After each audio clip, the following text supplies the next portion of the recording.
श्री गुरवे नमः. श्रीपादराजं शरणं प्रपद्ये. अध्याय 49. श्रीपाद प्रभूंचे कर्म विनाशासंबंधीचे विधान. 33 संख्या विशेष. कुरुगड्डीतील श्रीपादाचे कार्यक्रम. श्रीपाद प्रभू एकदा म्हणाले, शंकर भट्टा, आपण ज्याचे अनुष्ठान करतो ती अग्निविद्या आहे. अग्नि उपासना करणे श्रोत्रिय लक्षण आहे. तुझी अग्नि उपासना म्हणजे विझलेल्या शेगडीवर स्वयंपाक करण्यासारखी आहे. यावर मी श्रीप्रभूंचा जय जयकार करून म्हणालो, महाराज, माझ्या जीवनानंतर सुद्धा ही शेगडी अशीच राहणार आहे. यावर श्रीपाद प्रभू म्हणाले, तुझ्या विझलेल्या शेगडीत स्वतःची शक्ती नाही. माझ्या योग शक्तीने त्या शेगडीवर केलेला स्वयंपाक प्रसाद रूप होऊन भक्तांची दैन्य दुःख हरण करीत आहे. ही शेगडी अजून 9 वर्षेपर्यंत पेटणार आहे. म्हणून मी 33 वर्षे गुप्त स्वरूपात राहिलो.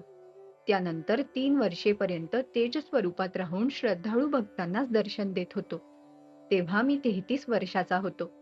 योग्यांच्या जीवनात 33व्या वर्षी अनेक बदल घडून येतात. रुद्रगणांची संख्या 33 कोटी आहे. श्रीपाद प्रभू पुढे म्हणाले, आपला अग्नियज्ञ यानंतर सुद्धा चालूच राहील. कर्माला स्थूल रूप देऊन दग्ध करण्याचे प्रतीक म्हणून अग्नि आराधना करायची असते. यामुळे भक्तांचे कर्म स्थूल रूप घेण्यापूर्वी सूक्ष्म रूपात असते. त्यापूर्वी कारण रूप देह हा कारण शरीरात असतो. यामुळे 33 वर्षे उलटल्यावर अशा प्रकारची अग्निपूजा करण्याची गरज नसते. त्यावेळी माझा आश्रय घेणाऱ्याची पापकर्मे सूक्ष्म शरीरात राहून आणि कारण शरीरात राहून योग अग्नीने दग्ध होऊन जातात. माझे भक्त येऊन त्यांचा ते स्वयंपाक करून आपली क्षुधा तृप्त करतील.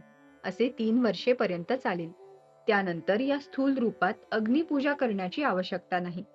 पृथ्वी यज्ञाचा मी प्रारंभ केला आहे. तो यशस्वी रीतीने चालू आहे.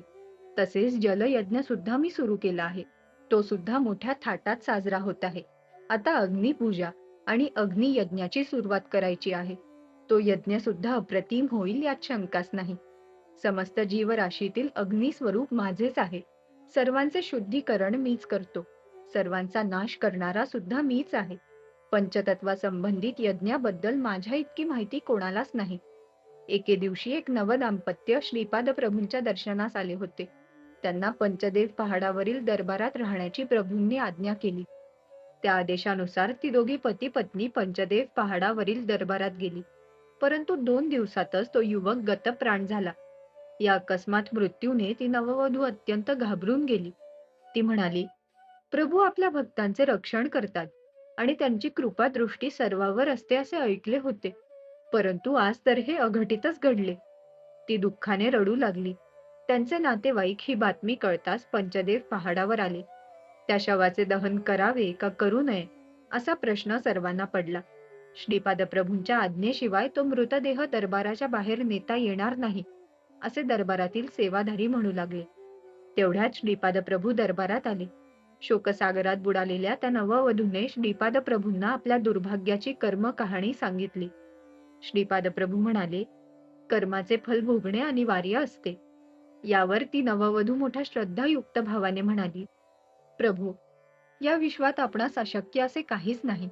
माझे मांगल्य देऊन मला या भयंकर दुःखातून सोडवा. त्या नववधूला श्रीपाद प्रभूंच्या कारुण्यपूर्ण स्वभावावर दृढ विश्वास होता. मृत जीवास जीवनदान. श्रीपाद प्रभू म्हणाले, तुझा दृढ विश्वासच फलदायक ठरेल.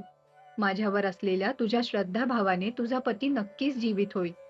कर्मसिद्धांताचा व्यतिरेक न होता तुला एक उपाय सांगतो. तू तुझ्या पतीच्या वजना इतकी लाकडे तुझे मंगळसूत्र विकून आणून त्या लाकडांवर स्वयंपाक कर. चुलीमध्ये ती लाकडे जशी जळतील तसे तुझे अमंगल जळून जाईल.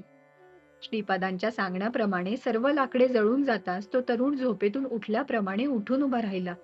आजूबाजूस सर्व नातेवाईक पाहून त्या नववधूच्या आनंदाला पारावार राहिला नाही. सर्व भक्तगणांनी आनंदाने श्रीपाद प्रभूंचा जय जयकार केला. दरिद्री ब्राह्मणावर श्रीपाद प्रभूंची विशेष कृपा. एकदा एक अत्यंत गरीब ब्राह्मण श्रीपाद प्रभूंच्या दर्शनासाठी आला. तो परिस्थितीने एवढा गांजला होता की श्रीपाद प्रभूंची कृपा दृष्टी न झाल्यास आत्महत्या करण्याचा त्याने निश्चय केला होता. श्रीपाद प्रभूंनी त्याचा भाव जाणला. त्यांनी शेगडीतील एक जळते लाकूड आणून त्याचा त्या ब्राह्मणाच्या पाठीस स्पर्श केला. त्या जळत्या कोलिताने ब्राह्मणाची पाठ भाजली व त्या वेदना बऱ्याच वेळ होत्या. श्रीपाद प्रभू म्हणाले, अरे ब्राह्मणा, तू आत्महत्या करण्यास सिद्ध झाला होतास. मी तुझी उपेक्षा केली असती तर तू खरोखरी आत्महत्या केली असतीस. त्या आत्महत्येच्या संबंधित सर्व पापकर्माची स्पंदने या जळत्या लाकडाच्या स्पर्शाने नष्ट झाली. आता तुला दारिद्र्यापासून मुक्तता मिळेल. असे म्हणून श्रीपाद प्रभूंनी थंड झालेले ते लाकूड त्या ब्राह्मणास देऊन पंचात बांधून काळजीपूर्वक घरी घेऊन जाण्यास सांगितले. प्रभूंच्या आदेशानुसार त्या ब्राह्मणाने ते लाकूड पंचात बांधून घरी नेले. घरात जाऊन त्या पंचाची गाठ सोडून पाहिले तो काय आश्चर्य! ते लाकूड सोन्याचे झाले होते. अशा प्रकारे त्या गरीब ब्राह्मणावर श्रीपाद प्रभूंची विशेष कृपा झाली होती. श्रीपाद प्रभूंनी अनेक भक्तांच्या पापाचे अग्नियज्ञाने दहन केले होते. काही वेळा ते भक्तांना वांगी, भेंडी, भोपळा अशा फळभाज्या आणण्यास सांगत. त्या भाज्यांच्या रूपाने भक्तांच्या पापकर्माची स्पंदने आकर्षून घेत. अशा प्रकारच्या भाज्या स्वयंपाकात वापरून भक्तांना खाण्यास देत. यामुळे ते कर्मबंधनातून मुक्त होत. एकदा एक उपवर कन्या श्रीपादांच्या दर्शनासाठी आली. तिचा विवाह कोठे जमत नव्हता. तिला कुजदोष म्हणजे मंगळ दोष असल्याने प्रभूंनी तिला कंद आणावयास सांगितला. त्या कंदाची भाजी त्या मुलीसह तिच्या कुटुंबियांनी खावी असे प्रभूंनी सांगितले. त्याप्रमाणे केल्यानंतर कर्मबंधनातून मुक्तता होऊन तिचा एका योग्य वराबरोबर विवाह झाला. श्रीपाद प्रभू काही लोकांना गाईचे तूप आणून स्वयंपाकासाठी देण्यास सांगत, तर काहींना गाईच्या तुपाचा दिवा देवासमोर लावण्याचा आदेश देत. घरात अत्यंत बिकट परिस्थिती असल्यास किंवा कन्येच्या विवाहासंबंधीच्या अडचणी असल्यास त्यांना श्रीपाद प्रभू दर शुक्रवारी राहू कालाच्या वेळी म्हणजे सकाळी 10:30 ते 12 अंबिकेची पूजा करण्यास सांगत.